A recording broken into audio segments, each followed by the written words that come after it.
Hello बच्चों, आपका स्वागत है आपकी अपनी शिक्षा की चौपाल में। शिक्षा की चौपाल में आज हम भारतीय संविधान की प्रस्तावना और विशेषताओं के बारे में अध्ययन करेंगे।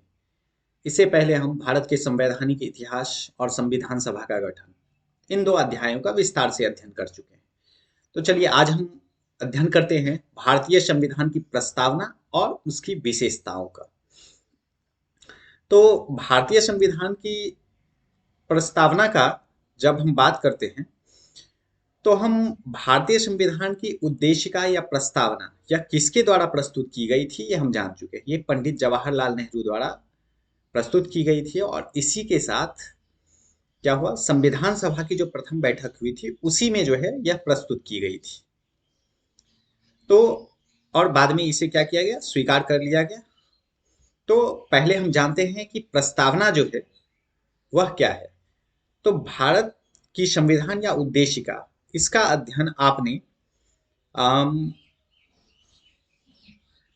पिछली कक्षाओं में भी अपने पुस्तकों में प्रथम पृष्ठ पे ही किया होगा। अगर सरकारी स्कूल की पुस्तकें देखें तो अधिकांश में प्रस्तावना जो है छपी रहती है। तो प्रस्तावना क्या था?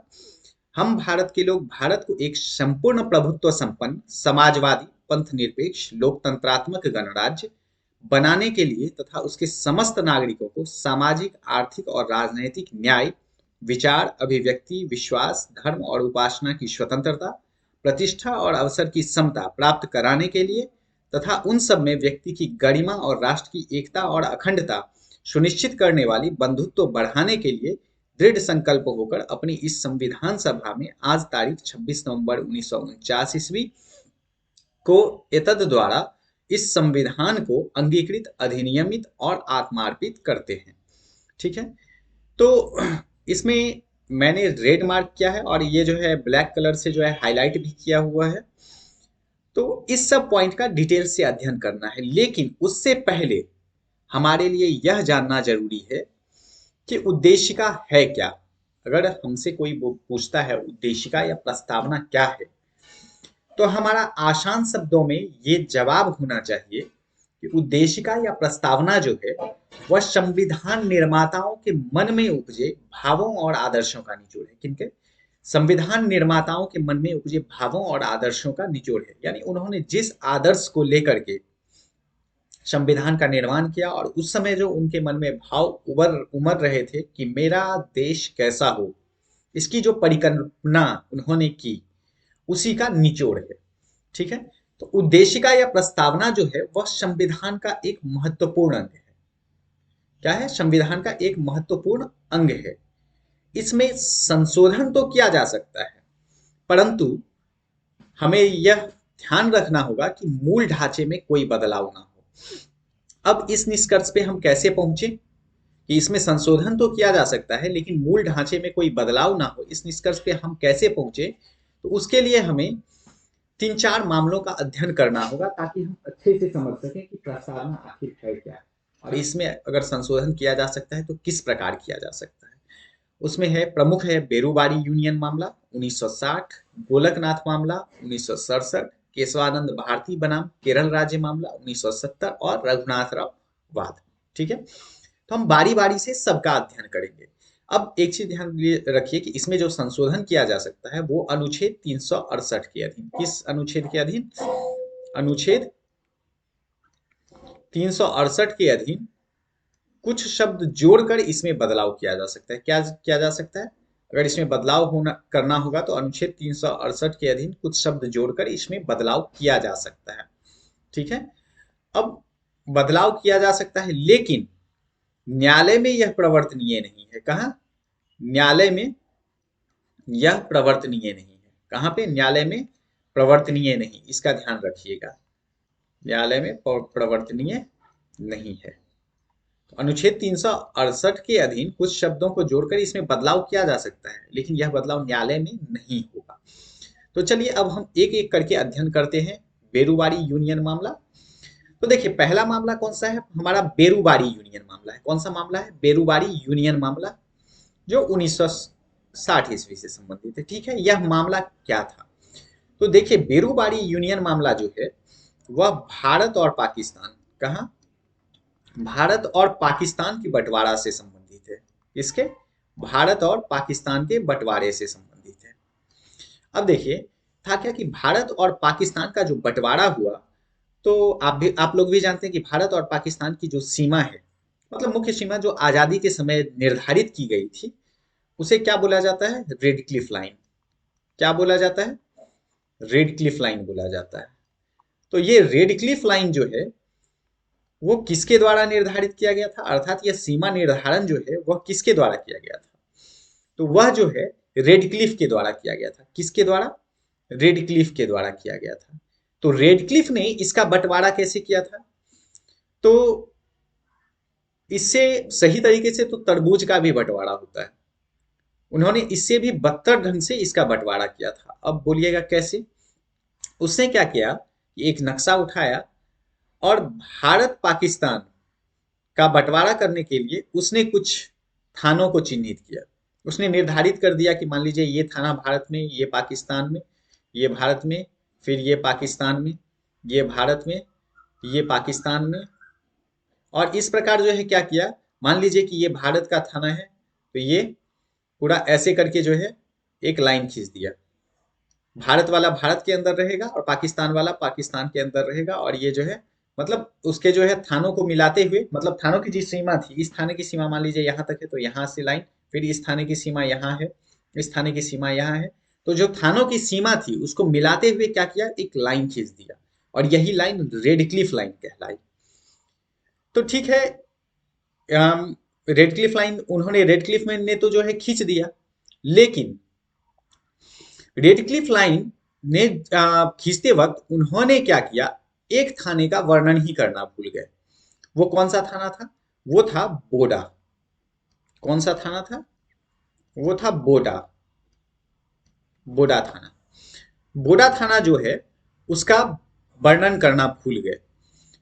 तो अब देखिए, ये जो है इसी के अंतर्गत, मतलब इसी थाने के अंतर्गत बेरूबाड़ी यूनियन 12 जो है हिस्सा आता है। बेरूबाड़ी यूनियन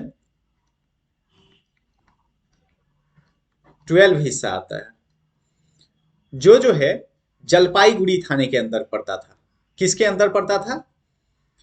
जलपाईगुड़ी थाने के अंदर पड़ता था। ठीक है, जलपाईगुड़ी,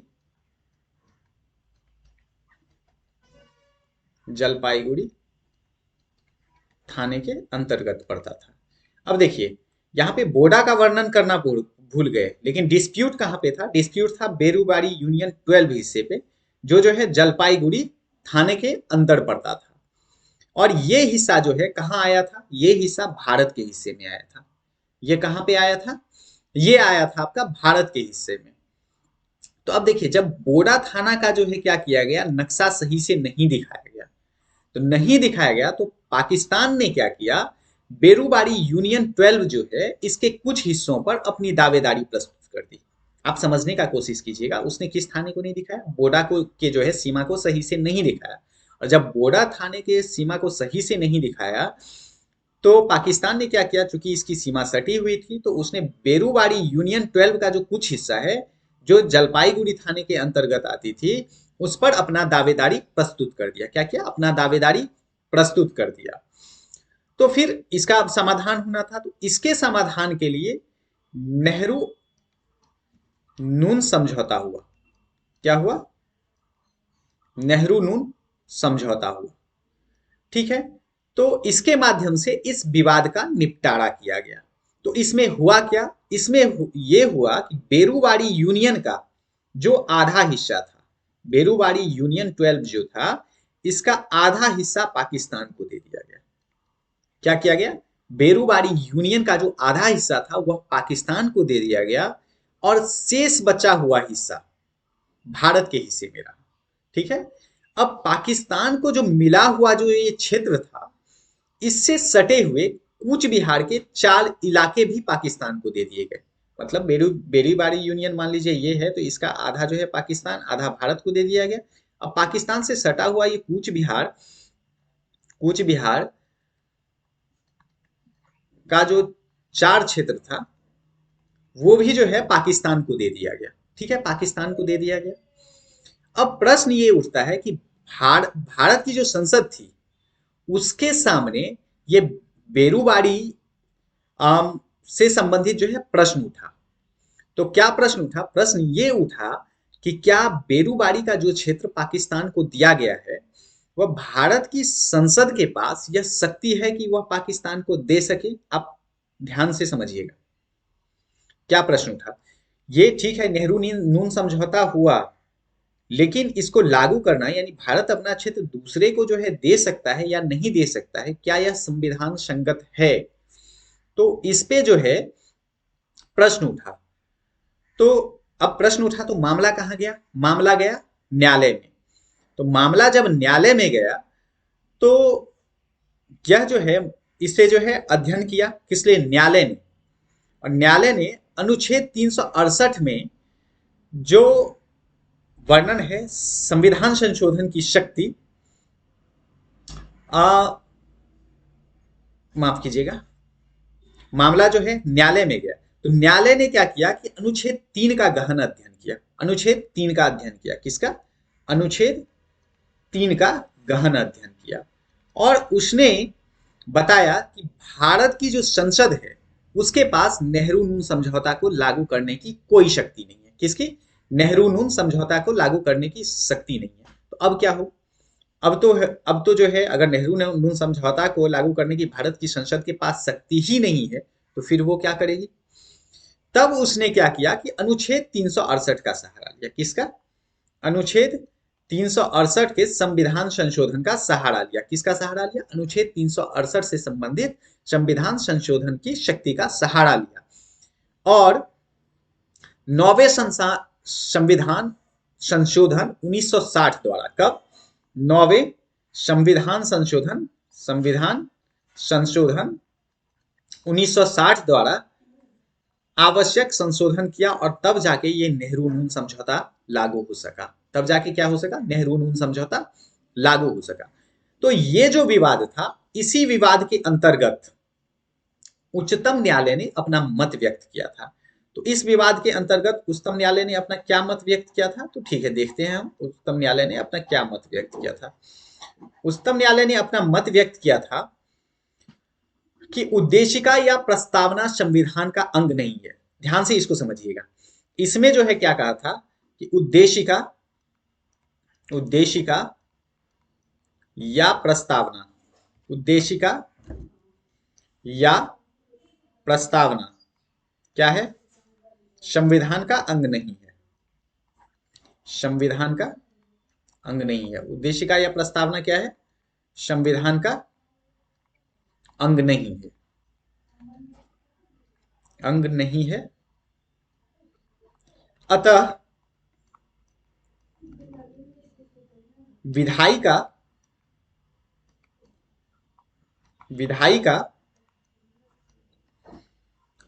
उद्देशिका अथवा प्रस्तावना में, उद्देशिका अथवा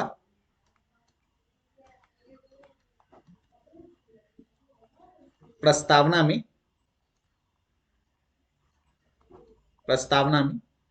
संशोधन नहीं कर सकती है। संशोधन नहीं कर सकती है। संशोधन नहीं कर सकती है। तो ठीक है, इस तरह से जो है क्या हुआ, पहले में देखिए पहला विवाद जो था उससे क्या निष्कर्ष निकला? उसमें उच्चतम न्यायालय ने निष्कर्ष निकाला था कि चूंकि उद्देशिका या प्रस्तावना संविधान का अंग नहीं है, अतः विधायिका जो है उद्देशिका या प्रस्तावना में संशोधन नहीं कर सकती है। ये पहला पॉइंट था। ठीक है, अब हम दूसरे उसको देखते हैं। दूसरा मामला क्या था? दूसरा मामला था गोलकनाथ बनाम पंजाब राज्य मामला 1967। ठीक है, तो ठीक है, इसमें जो है ये जो मामला था, इस मामला में क्या हुआ था? तो इस मामले में जो है उच्चतम न्यायालय ने बेरूबाड़ी यूनियन वाला जो मामला था उससे सहमति ही रखा था। क्या था? तो बेरूबाड़ी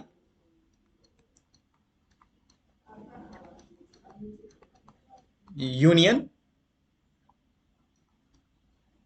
12 मामले से सहमति रखते हुए, मामले से मामले से सहमति रखते हुए, सहमति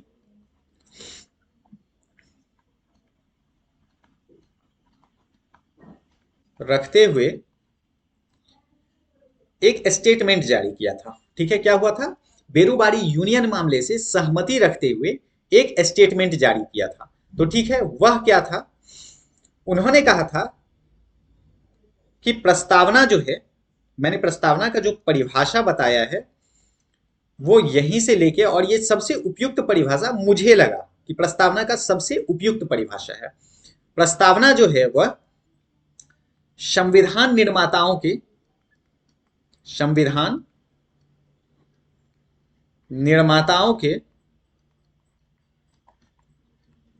निर्माताओं के मन में उपजे, मन में उपजे भावों एवं आदर्शों का निचोड़ है। क्या है? भावों एवं आदर्शों का निचोड़ है। ठीक है, तो क्या है प्रस्तावना? वह संविधान निर्माताओं के मन में उपजे भावों एवं आदर्शों का निचोड़ है। ठीक है, तो प्रस्तावना को क्लियर किया किसने? उच्चतम न्यायालय ने। अब देखिए, साथ ही उन्होंने इसमें जो है ऐड किया, क्या किया? उन्होंने कहा कि अतः जहां संविधान की भाषा संदिग्ध होती है, जहां संविधान की भाषा क्या होती है? जहां संविधान की भाषा संदिग्ध होती है, संविधान की भाषा संदिग्ध होती है। संदिग्ध का अर्थ आप समझ रहे हैं? संदिग्ध का अर्थ जहां पे कुछ ऐसा शब्द हो जिसे संविधान अच्छी तरह से स्पष्ट ना कर पाए। तो जहां पे संविधान की भाषा संदिग्ध होती है, संदिग्ध होती है, वहां क्या करता है? वहां प्रस्तावना, प्रस्तावना विधिक निर्वाचन में सहायता करती है। विधिक निर्वाचन, विधिक निर्वाचन, यहां पे विधिक निर्वाचन का क्या तात्पर्य है? स्पष्ट करने में, आप इसे ऐसे समझिए, स्पष्ट करने में मदद करती है। विधिक निर्वाचन में सहायता करती है मतलब स्पष्ट करने में मदद करती है। स्पष्ट करने में क्या है? मदद करती है। ठीक है, क्लियर हुआ? तो जहां संविधान, देखिए बड़ी अच्छी डेफिनेशन यहां से मिलती है कि संविधान क्या है, प्रस्तावना क्या है? तो संविधान निर्माताओं के मन के आदर्शों और भावों का निचोड़ है, और जहां पे संविधान की भाषा क्या होती है? संदिग्ध होती है, वहां पे प्रस्तावना विधिक निर्वाचन में सहायता करती है। विधिक निर्वाचन का अर्थ जहां पे स्पष्ट नहीं है, तो वहां पे हम उसे स्पष्ट करने के लिए प्रस्तावना की मदद लेंगे। ठीक है, क्या करेंगे? प्रस्तावना की मदद लेंगे।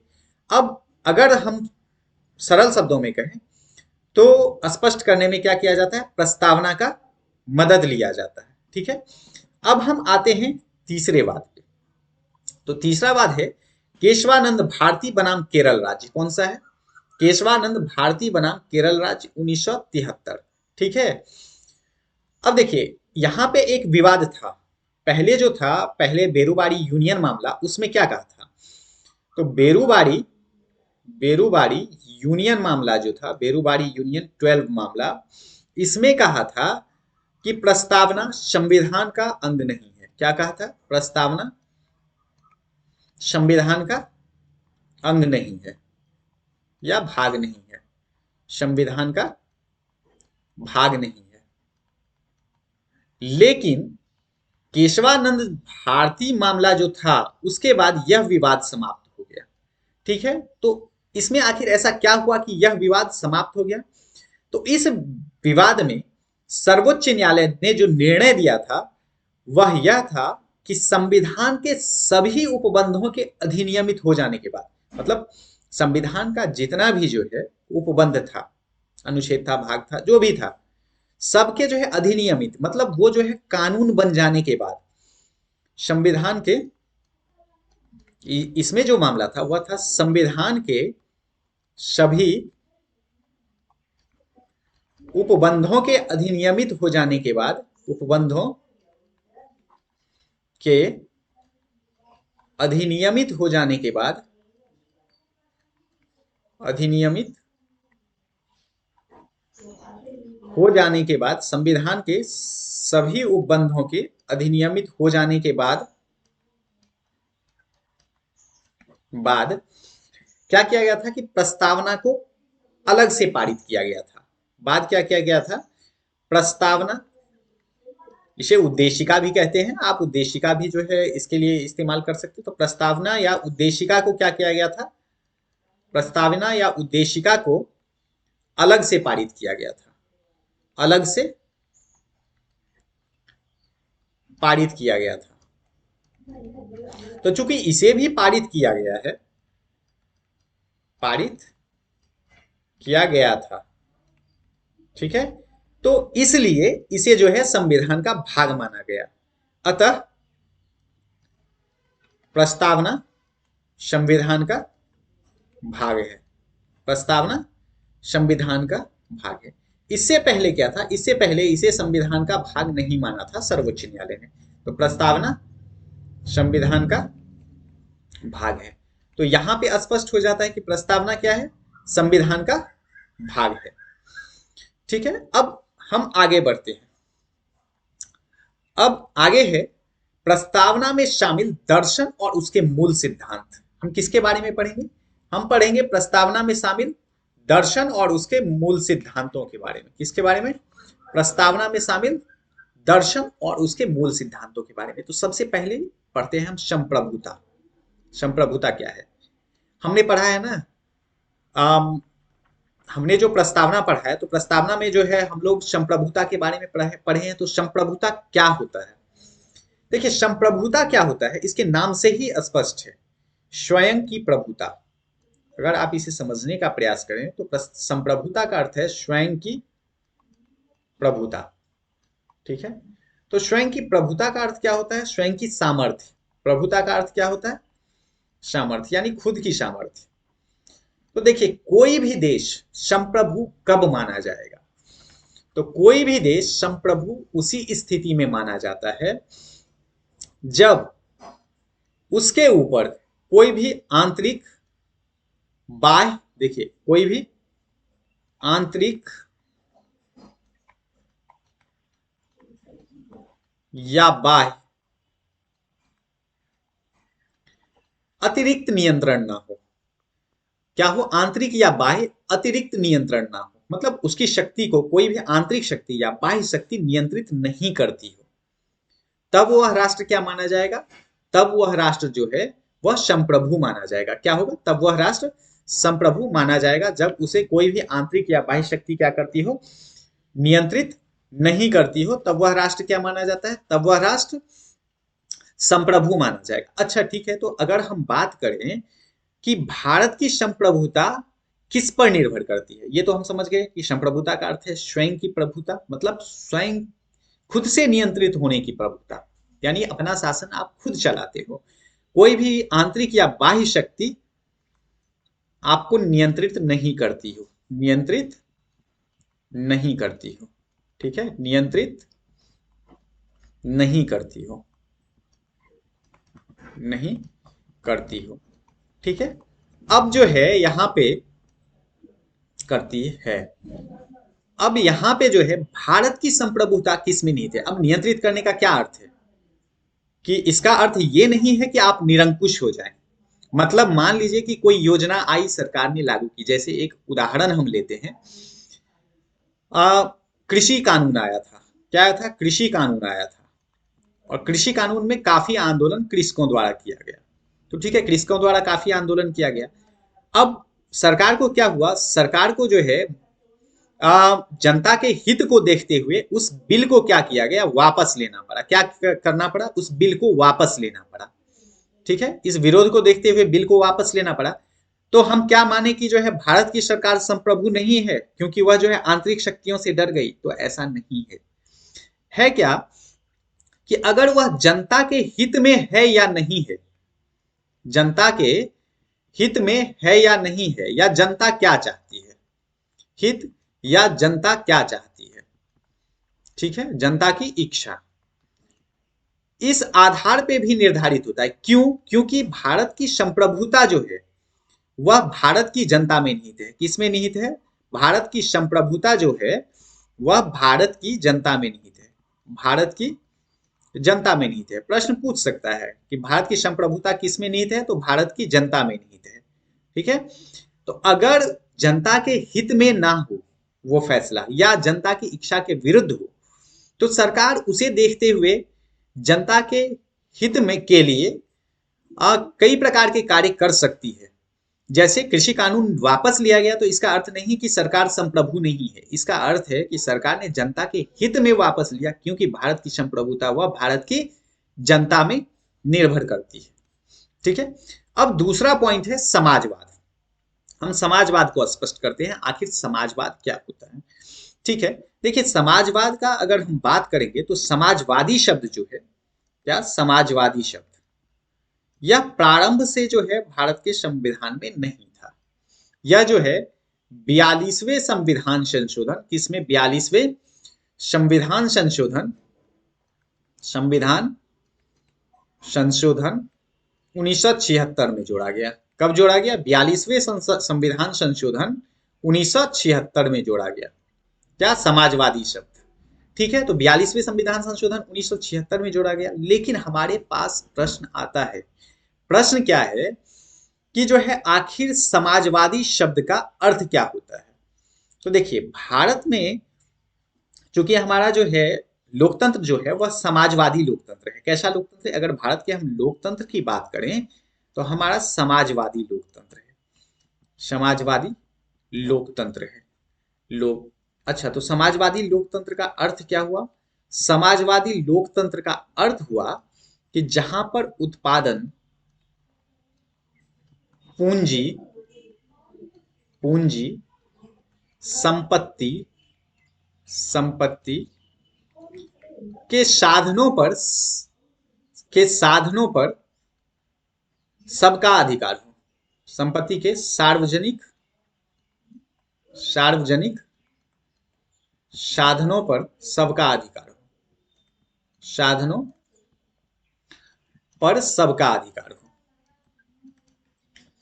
ठीक है, अब देखिए यहां पे प्रश्न आ सकता है आपके दिमाग में कि ठीक है, उत्पादन, पूंजी और संपत्ति के सार्वजनिक साधनों पर सबका अधिकार। यहाँ पे सार्वजनिक साधन का अर्थ क्या है? अगर ऐसा है कि उत्पादन और पूंजी, पूंजी तो जो है अंबानी के पास बहुत सारा है, तो क्या उस पर सबका अधिकार होगा?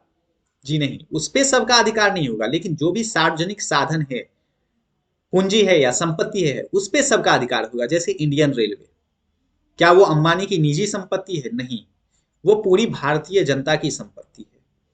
ठीक है, दूसरा उत्पादन के साधन, क्या अमीर होने का हक सिर्फ अंबानी को है या अडानी को है या टाटा को है या गोदरेज को है? नहीं, अमीर होने का अधिकार सबको है, प्रत्येक व्यक्ति को है। आप भी अपने मेहनत, बल और बुद्धि के जो है मदद से अमीर हो सकते हैं। तो समाजवाद क्या करता है? समानता का अवसर प्रदान करता है। ठीक है, अब हम आते हैं अगले पॉइंट, पंथ निरपेक्ष पे। किस पे? पंथ निरपेक्ष। अच्छा, पंथ निरपेक्ष का जो है ये भी जो है 42वें संविधान संशोधन 1976 द्वारा जोड़ा गया है। कब? 42वें संविधान संशोधन 1976 द्वारा जोड़ा गया। कब जोड़ा गया? 42वें संविधान संशोधन 1976 द्वारा जोड़ा गया। 1976 द्वारा जोड़ा गया। ठीक है, तो 42वें संविधान संशोधन 1976 द्वारा जोड़ा गया। लेकिन पंथ निरपेक्ष का अर्थ क्या होता है? पंथ निरपेक्ष के अर्थ को समझना काफी आवश्यक है। अब देखिए, अगर आपके दिमाग में प्रश्न आ रहा होगा कि 42वें संविधान संशोधन 1976 द्वारा जोड़ा गया, तो क्या उससे पहले हम पंथ निरपेक्ष नहीं थे? अगर आप बोलिएगा तो एक तरह से हम बोल सकते हैं कि भारत की जो संविधान थी उसमें पंथ निरपेक्षता तो उसके प्रारंभिक समय से ही थी। 1976 में बस उस शब्द को जोड़ दिया गया प्रस्तावना में। अब आप बोलिएगा कैसे? तो आप देखिए, मौलिक अधिकार के अनुच्छेद 25 से 28 तक धार्मिक स्वतंत्रता की चर्चा है। क्या है? 25 से 28 तक धार्मिक स्वतंत्रता की चर्चा है। धार्मिक 28 तक धार्मिक स्वतंत्रता की चर्चा है। तो बस यही स्वतंत्रता को चिन्हित करते हुए, इसी स्वतंत्रता को चिन्हित करते हुए इस शब्द को जोड़ दिया गया। बाद में कि भारत के संविधान में यह चीज तो पहले से शामिल थी। अब ठीक है, तो हम कैसे मानेंगे कि भारत पंथ निरपेक्ष है? तो एक तो 25 से 28 तक क्या किया गया, धार्मिक स्वतंत्रता को जो है इसमें शामिल किया गया 25 से 28 तक। और उसके बाद आपको पता है कि भारत किसी भी धर्म को राज्य धर्म घोषित नहीं करता है। भारत में कोई भी धर्म राज्य धर्म घोषित नहीं है। क्या है? कोई भी धर्म राज्य धर्म घोषित नहीं है। और साथ ही सभी को अपनी धार्मिक उपासना का अधिकार है, अपने धर्म की प्रचार प्रसार करने की स्वतंत्रता है। तो इस प्रकार भारत क्या है? पंथ निरपेक्ष है, क्योंकि यह किसी भी धर्म को राजधर्म घोषित नहीं करता है। सभी को अपनी धार्मिक स्वतंत्रता है, सभी जो है उपासना कर सकते हैं, करने के लिए स्वतंत्र है, अपना धर्म का प्रचार प्रसार करने के लिए स्वतंत्र है। चलिए अब आते हैं हम लोकतंत्र पे। लोकतंत्र का क्या अर्थ है? तो देखिए, लोकतंत्र का अर्थ, इसका सबसे बेहतर परिभाषा हालांकि माना जाता है अब्राहम लिंकन द्वारा दिए गए, जनता का जनता का जनता के द्वारा जनता के द्वारा और जनता के लिए शासन, जनता के लिए शासन। ठीक है, लेकिन हम लोकतंत्र के अगर जो है सामान्य अर्थ को जो है समझने का प्रयास करें तो लोकतंत्र क्या है? तो लोकतंत्र एक ऐसी व्यवस्था है जिसमें शासन मूल रूप से जनता में निहित होती है। क्या होता है? शासन मूल रूप से जनता में निहित होती है। तो लोकतंत्र क्या है? लोकतंत्र एक ऐसी व्यवस्था है, देखिए लोकतंत्र एक ऐसी व्यवस्था जिसमें शासन में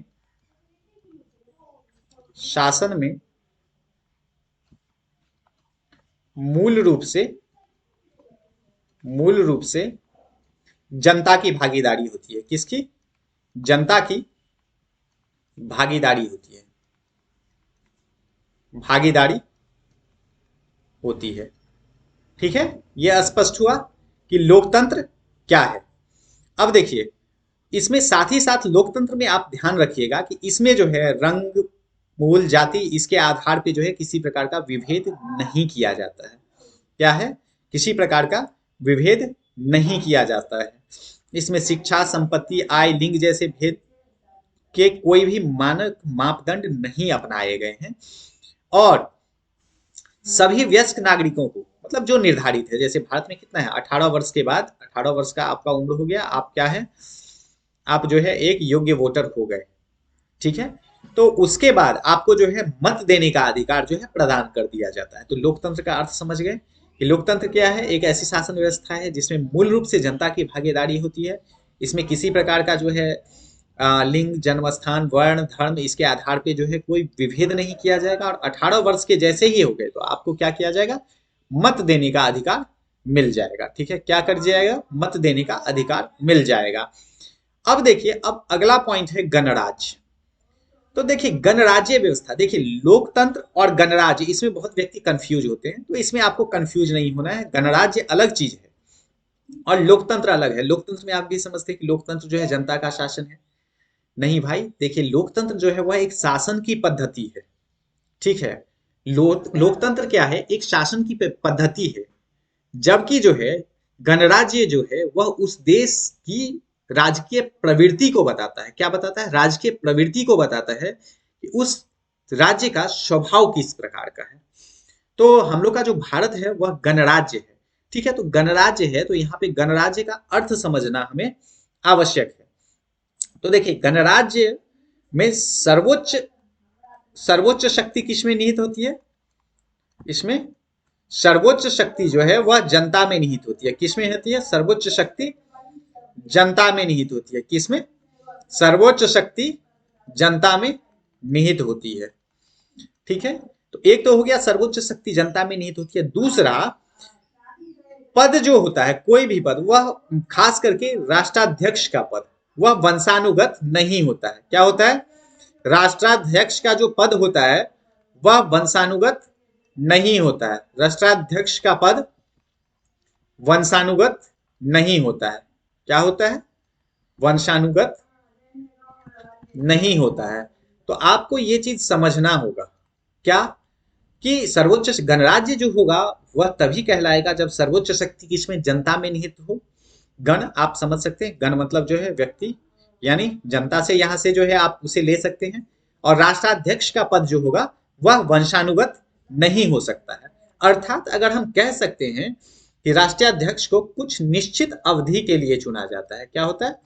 निश्चित अवधि के लिए क्या होता है? निश्चित अवधि के लिए चुना जाता है। इसका चुनाव निश्चित अवधि के लिए चुना जाता है। ठीक है, जैसे आप लोग जानते हैं कि राष्ट्रपति का चुनाव 5 वर्ष के लिए, प्रधानमंत्री का जो है माफ कीजिएगा, मतलब संसद का चुनाव होता है तो वो भी 5 वर्ष के लिए मान्य होता है। इस प्रकार हो गया ये गणराज्य। ये गणराज्य के जो है अर्थ को स्पष्ट करती है। साथ ही साथ इसमें भी किसी प्रकार के सार्वजनिक पदों पर, मान लीजिए कि आपको राष्ट्राध्यक्ष बनना है या प्रधानमंत्री, तो वो कोई भी व्यक्ति बन सकता है। इसमें किसी प्रकार का क्या किया जाता है? भेदभाव नहीं किया जाता है। तो तीसरा पॉइंट, पहला हो गया कि सर्वोच्च शक्ति जनता में निहित होती है। दूसरा, राष्ट्राध्यक्ष जो है उसका पद वंशानुगत नहीं होता है। और तीसरा क्या है? तीसरा है कि सार्वजनिक पदों पर नियुक्ति में भेदभाव नहीं की जा सकती है। सार्वजनिक पदों पर नियुक्ति में किसी प्रकार का भेदभाव नहीं किया जा सकता है। तो सार्वजनिक पदों पर नियुक्ति में भेदभाव नहीं किया जा सकता है। क्या किया जा सकता है? भेदभाव नहीं किया जा सकता है। ठीक है, अब अगला पॉइंट जो है हम समझते हैं। अगला पॉइंट है न्याय। तो ठीक है, भारत की जो उद्देशिका या प्रस्तावना है संविधान में वर्णित, उसमें किस किस प्रकार के जो है न्याय की जो है व्यवस्था की गई है और न्याय का अर्थ क्या है। तो यहां पे न्याय का अर्थ है विधि के समक्ष क्षमता। विधि के समक्ष क्षमता। आप इस पॉइंट को गांठ बांध लीजिए। क्या है विधि के समक्ष क्षमता? तो विधि के समक्ष क्षमता का अर्थ क्या है? विधि के समक्ष समता का अर्थ है कि कानून के सामने सभी समान है। क्या है? कानून के सामने सभी समान है। तो विधि के समक्ष क्षमता है तो यह कितने तरह के न्याय की बात करती है? तो यह करती है 3 तरह के न्याय की बात।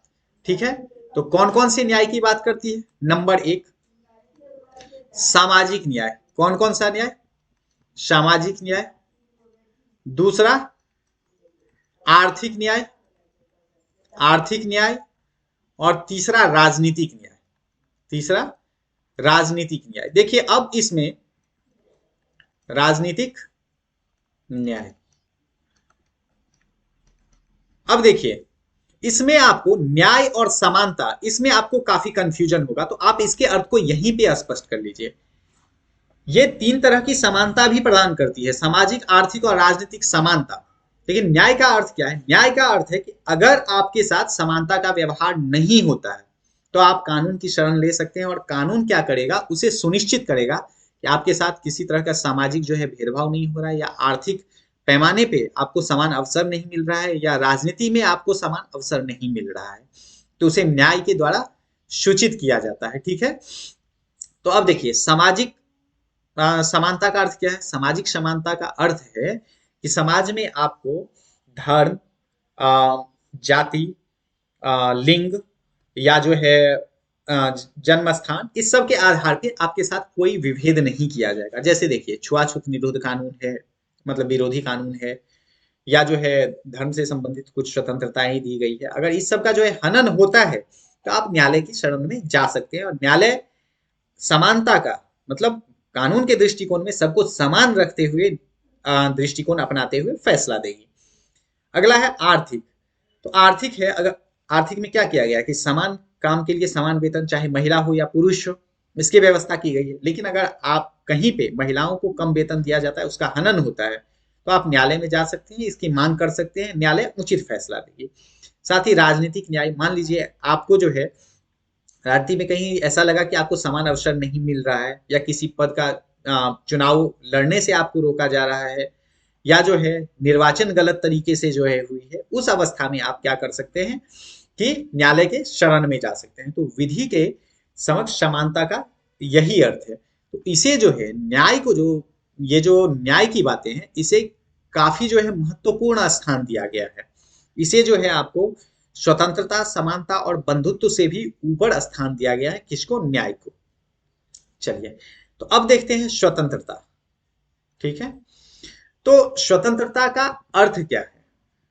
तो सबसे अच्छा एक चीज और समझ लीजिए कि ये जो इसका जो वर्णन है, मतलब राजनीतिक न्याय, तो राजनीतिक न्याय को जो है आप अभी मैंने समझाया कि किसी भी धर्म, नस्ल या जाति के आधार पे कोई किसी प्रकार का क्या किया जा सकता है? विभेद नहीं किया जा सकता है।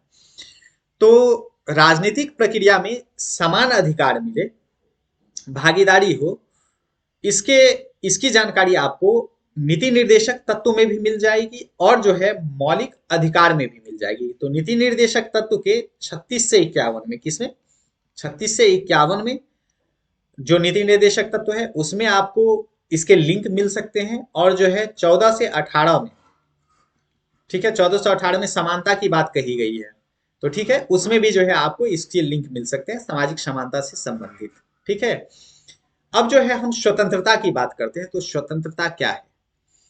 तो प्रस्तावना में स्वतंत्रता को काफी अच्छे से जो है समझाया गया है, उसे जो है काफी सुदृढ़ बनाने का प्रयास किया है। तो अनुच्छेद, अगर हम बात करें, अनुच्छेद कितना? 19 से 22, 19 से 22, देखिए कितना हो गया? 19, 20, 21, 22। ठीक है, तो इसमें जो है 19 से 22 में कुछ लोकतांत्रिक और मौलिक स्वतंत्रताओं की बात की गई है। ठीक है, 19 से 22 में, और फिर 25 से 28 में धार्मिक स्वतंत्रताओं की बात की गई है। इसी प्रकार के 6 तरह के स्वतंत्रताओं का उल्लेख है। कितने? 6 तरह के स्वतंत्रताओं का उल्लेख है, जो है हर भारतीय के लिए सुनिश्चित किया गया है। अब देखिए स्वतंत्रता का अर्थ क्या है। अब स्वतंत्रता का अर्थ समझिए।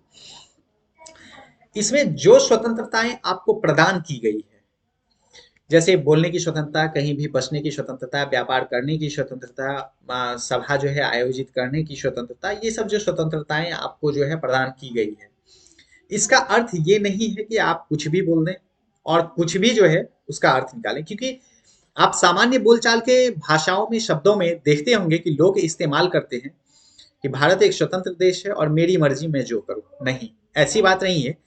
आपकी स्वतंत्रता एक सीमा तक है।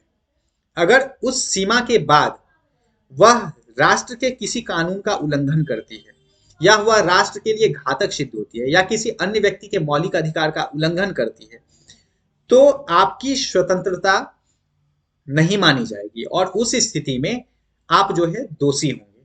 तो इस प्रकार अपनी स्वतंत्रता की सीमा को पहचानिए कि मेरी स्वतंत्रता कहां तक है। आपकी स्वतंत्रता वहीं तक है जहां दूसरे के मौलिक अधिकार, दूसरे के जो है स्वतंत्रताएं, ये बाधित नहीं होती है। चलिए, अब अगला आते हैं समानता। अगला क्या है? समानता है। तो समानता के बारे में हम लोग न्याय में जो पढ़ेंगे, न्याय समानता की ही अगली कड़ी है।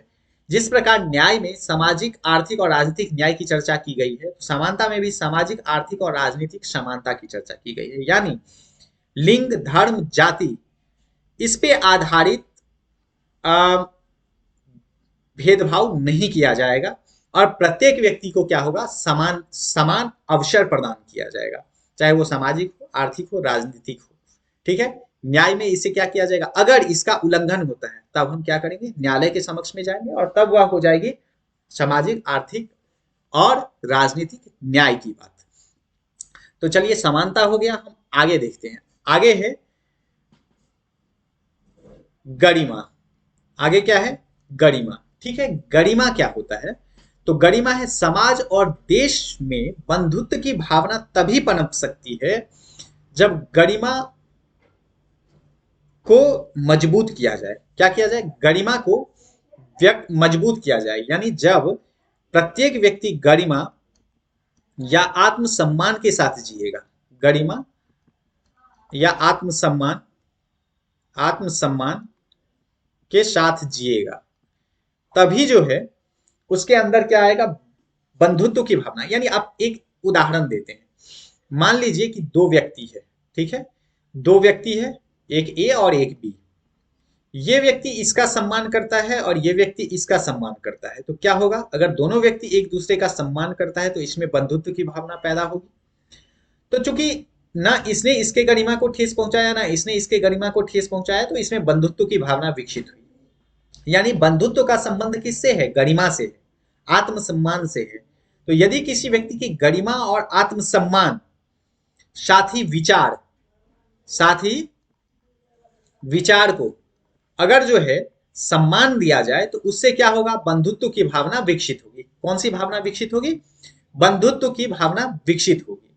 और ठीक है, अगर बंधुत्व की भावना विकसित होती है तो क्या होगा, तब जो है हमें एकता और राष्ट्र की एकता और अखंडता बनाए रखने में मदद मिलेगी। क्या होगी, राष्ट्र की एकता और अखंडता बनाए रखने में मदद मिलेगी। तो ठीक है, तो गरिमा से क्या होगा, गरिमा से जो है बंधुत्व की भावना विकसित होगी, और बंधुत्व से क्या होगा, राष्ट्र की एकता और अखंडता बनाए रखने में मदद मिलेगी। तो राष्ट्र की एकता और अखंडता शब्द जो है, यह भी 42वें संविधान संशोधन, इसमें 42वें संविधान संशोधन 1976 में ही जोड़ी गई थी। कब जोड़ी गई थी, 42वें संविधान संशोधन 1976 में। तो इसमें देखिए, ये जो जोड़ी गई थी, इसमें इससे पहले सिर्फ एकता शब्द था, अखंडता नहीं था। तो अखंडता कब जो है जोड़ी गई, 42वें संविधान संशोधन 1976 द्वारा जोड़ी गई। ठीक है, अब देखिए, इसकी पुष्टि आपको जो है नीति निर्देशक तत्व के अनुच्छेद 51 के क में भी मिलेगी। किसमें, नीति निर्देशक तत्व के अनुच्छेद 51 के क में भी इसकी पुष्टि मिलेगी। ठीक है, और इसके अंतर्गत क्या किया गया है कि राष्ट्र की एकता और अखंडता को बनाए रखना सभी नागरिकों का मौलिक कर्तव्य होगा। क्या होगा, अनुच्छेद 151 के क के अंतर्गत कहा गया है कि एकता, राष्ट्र की एकता और अखंडता को बनाए रखना सभी नागरिकों का कर्तव्य होगा। राष्ट्र की एकता एवं अखंडता को बनाए रखना, अखंडता को बनाए रखना, बनाए रखना सभी व्यक्तियों का कर्तव्य है। राष्ट्र के सभी व्यक्तियों का रखना, राष्ट्र के सभी व्यक्तियों का कर्तव्य है। क्या है, राष्ट्र के सभी व्यक्तियों का कर्तव्य है। ठीक है, तो इस प्रकार जो है इसमें प्रयुक्त किए गए जितने भी शब्द थे, उसका अर्थ हमने स्पष्ट कर दिया है। ठीक है, क्या किया है, हमने स्पष्ट कर दिया है। चलिए अब आगे देखते हैं। तो आगे है भारतीय संविधान की विशेषताएं क्या है। हमने देखिए आपको हेडिंग में ही बताया था कि हमें क्या क्या पढ़ना है। हेडिंग में हमने बताया था कि हमें पढ़ना है भारतीय संविधान की प्रस्तावना एवं विशेषताएं। क्या पढ़ना है, भारत की संविधान की प्रस्तावना एवं विशेषताएं। हमने प्रस्तावना का अध्ययन कर लिया और प्रस्तावना में एक एक करके हर एक पॉइंट का अध्ययन किया। हमने पहले जो है प्रस्तावना को समझा। तो प्रस्तावना क्या है, संविधान निर्माताओं के मन में उपजे भाव और आदर्श का निचोड़ है। ठीक है, साथ ही हमने समझा कि प्रस्तावना के संबंध में उच्च न्यायालय का क्या मत है और वह किस प्रकार जो है उसे परिभाषित करती है। तो हमने समझा कि उद्देशिका या प्रस्तावना जो है वह संविधान का महत्वपूर्ण अंग है और इसमें अनुच्छेद 368 के अंतर्गत संशोधन तो किया जा सकता है, लेकिन ध्यान रखना होगा कि इसके ढांचा में किसी प्रकार का बदलाव ना हो। इससे संबंधित 4 मामलाओं को भी पढ़ा। कौन कौन से, पहले हमने बेरूवाड़ी यूनियन मामला को जो है स्पष्ट किया, जो भारत पाकिस्तान के जो है बंटवारे से संबंधित था, रेड क्लिफ लाइन से संबंधित। इसमें हमने पढ़ा कि बोडा थाना जो है उसका वर्णन करना भूल गए थे। तो उसी से सटा जो है जलपाईगुड़ी थाना था, जिसके जो है बेरूवाड़ी यूनियन 12 के जो है क्षेत्र पर पाकिस्तान ने अपना दावा किया, तो उसे निपटाने के लिए नेहरू नून समझौता हुआ। उसने क्या किया, आधा हिस्सा पाकिस्तान को और आधा हिस्सा भारत को दे दिया। ठीक है, लेकिन जब यह मामला संसद में गया, तो संसद में इस पे मामला उठा, तो वह उच्चतम न्यायालय गया और उच्चतम न्यायालय ने जो है क्या कहा कि संविधान के अनुच्छेद 3 के अंतर्गत संसद को इस समझौते को लागू करने की शक्ति ही नहीं है। तो फिर संसद ने क्या किया कि अनुच्छेद 368 में 9वें संविधान संशोधन द्वारा संशोधन करके इसे जो है लागू करवाया। तो इसमें जो उच्चतम न्यायालय का फैसला था वो था कि उद्देशिका या प्रस्तावना संविधान का अंग नहीं है, अतः विधायिका उद्देशिका या प्रस्तावना में संशोधन नहीं कर सकती है। ठीक है, तो अब इसके बाद का जो मामला था गोलकनाथ बना पंजाब राज्य मामला 1967, उसमें बेरूर बाड़ी यूनियन 12 मामला से सहमति दिखाते हुए उच्चतम न्यायालय ने फैसला दिया था। उसने कहा था कि प्रस्तावना संविधान निर्माताओं के मन में उपजे भावों और आदर्शों का निचोड़ है, अतः जहां संविधान की भाषा संदिग्ध हो जाती है वहां पे प्रस्तावना विधिक निर्वाचन में सहायता करती है। देखिए प्रस्तावना का कितना सटीक अर्थ इसमें बताया गया है कि यह संविधान निर्माताओं के मन में उपजे भाव और आदर्श का निचोड़ है। और दूसरा क्या बताया कि जहां पे संविधान की भावना जो है क्या हो जाती है, भाषा अस्पष्ट होती है, वहां पे यह स्पष्ट करने में मदद करता है। उसके बाद हमने केशवानंद भारती और केरल राज्य के बारे में पढ़ा। तो उसमें क्या क्या है, प्रस्तावना संविधान का भाग नहीं है। क्यों? क्योंकि उसने स्पष्ट किया कि संविधान के सभी उपबंधों को अधिनियमित हो जाने के बाद, मतलब कानून बन जाने के बाद, पारित हो जाने के बाद प्रस्तावना या उद्देशिका को अलग से पारित किया गया था, यानी इसे भी पारित किया गया था, अतः यह प्रस्तावना संविधान का भाग है। और इसी के साथ ही यह विवाद खत्म हो गया था कि प्रस्तावना संविधान का भाग है या नहीं है। अब उसके बाद जो है हमने संप्रभुता, समाजवाद, पंथ निरपेक्ष, लोकतंत्र, गणराज्य, न्याय, स्वतंत्रता, समानता, गरिमा, बंधुत्व और राष्ट्र की एकता, अखंडता, इस पे विस्तृत चर्चा की। तो अब हम अगले वीडियो में भारतीय संविधान की विशेषताओं की चर्चा करेंगे। किसकी करेंगे? भारतीय संविधान की विशेषताओं की चर्चा करेंगे। तो मिलते हैं अब पॉलिटी की अगले वीडियो में।